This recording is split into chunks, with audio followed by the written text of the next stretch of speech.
சொல்லுப்பா பாத்துக்கிறேன். நீங்க கரெக்ட் தான். இது கோழி 65 தான். சரி. என்ன விலை சொன்னா? 35 ரூபா சொன்னா அத கரெக்டா டேபிள்ல எடுத்து வச்சிட்டேன். இதானே? ஆமா. இவன் என்ன ஆக போறானோ? அதெல்லாம் கரெக்டா இருக்கும். எண்ணி பாருங்க. இல்லையே, நீங்க 35 ரூபாய் சொன்னீங்க. இதுல 3 ரூபாய் தானே இருக்கு.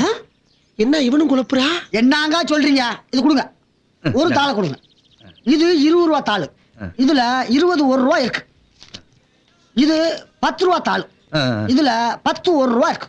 இருக்கு. இருக்கா? இருக்குங்க. இது 5 ரூபா தாள். சரிங்க. இதுல 5 1 ரூபா இருக்கு. சரிங்க. மூணும் சேர்த்து 35 ரூபா ஆச்சு. புடிங்க. கரெக்டா?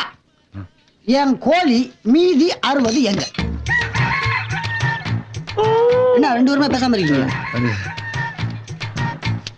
எப்படிடா தப்பிக்க போற?